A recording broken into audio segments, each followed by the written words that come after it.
It's getting pretty chilly here. It's getting to be 60 degrees Fahrenheit as a high.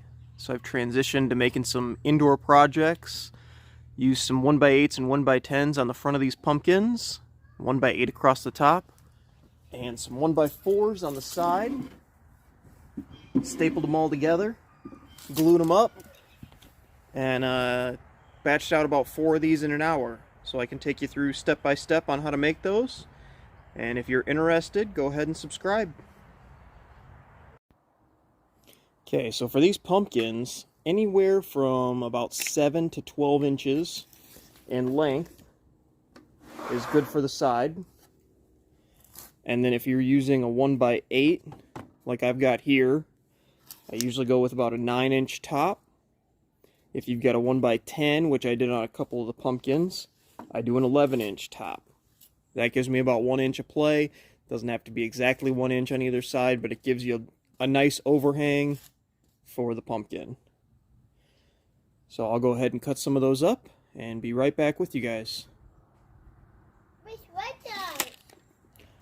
The guys in the video. The guys that are watching.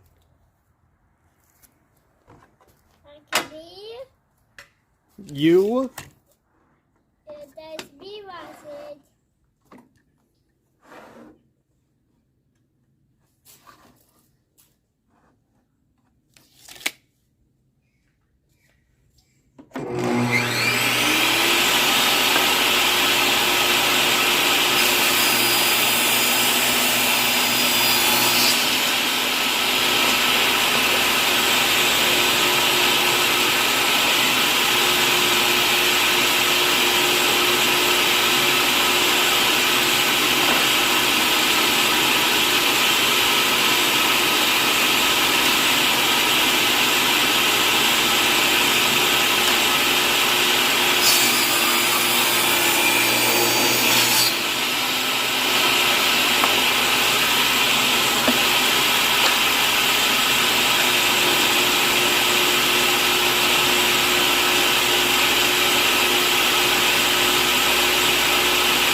So now that I've got the front and back cut, I use one of those as a template. Figure out where I need to place my fence. Line up the edge of the board if I need to. Come along, put the fence down.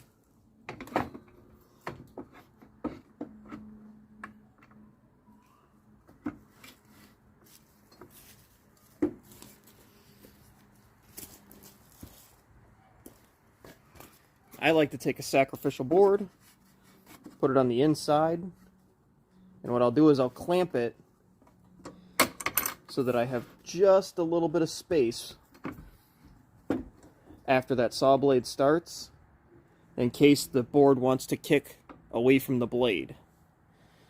Here, I'll show you guys that a little bit better.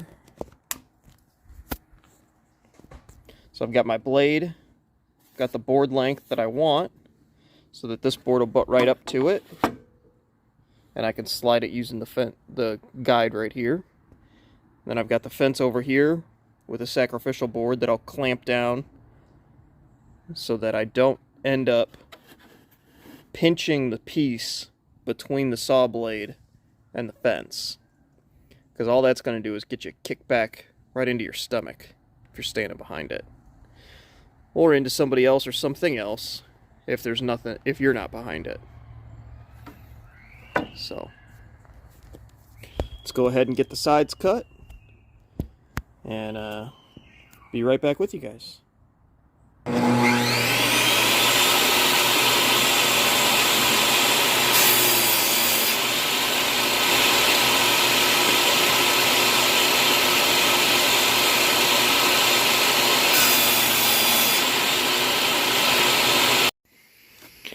So as you can see, I just batched out 4 really quick fronts, backs, and sides.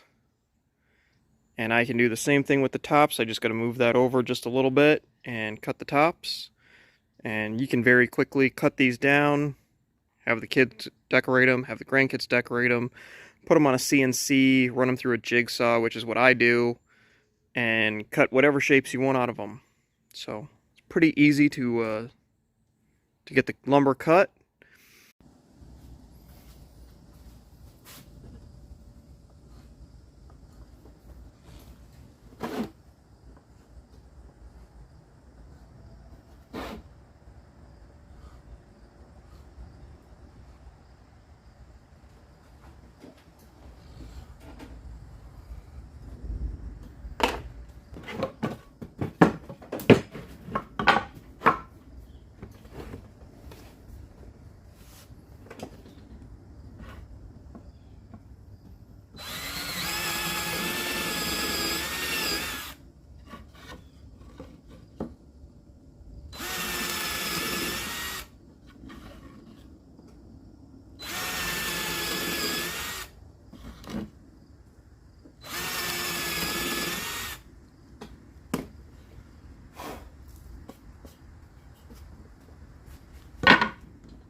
Here I'm just going to hit the corners to knock off anything from the saw. This will be useful in putting it together, making sure it looks really nice when it's finished. Not really a necessary step, but I'm just hitting it with some heavy grit sandpaper right here.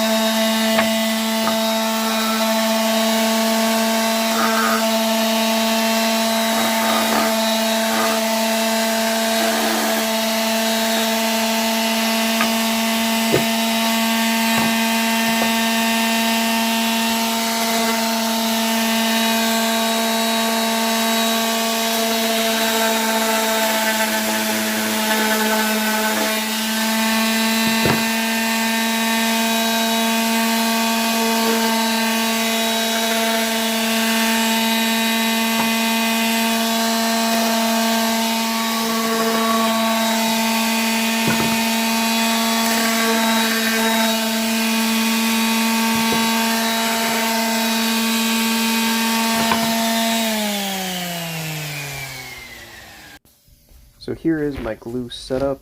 The ones on the outside will become part of the box. The ones on the inside are just there for stability. I do use Titebond 3 here and then put staples in it just to secure it while the glue dries. The glue is pretty much strong enough if you have clamps. I was putting together 4 of these like I said earlier, so I used 1 1/4" staples to hold them in place.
Now that the box is all put together, I do paint it. You can see the page inside is taped on the inside. That's just to keep overspray from getting on the back of it.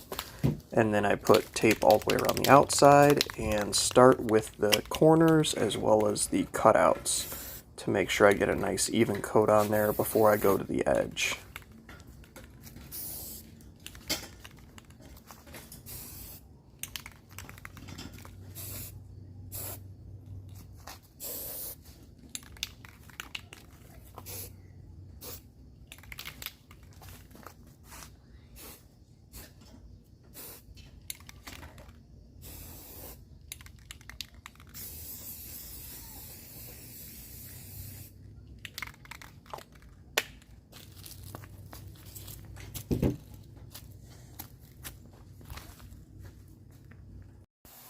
And here I'm putting on the top. I use that same Titebond 3.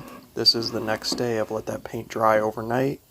So I use that same Titebond 3 and staples to hold in the top as well. This is a little bit more necessary as you might get some variation in the sides as well as the front and back. So you may not get a full meeting of the glue to the top. So I like to put these staples in here, or brad nails will work as well. 1.25 inches is probably fine, 1.5 inches if you have them. So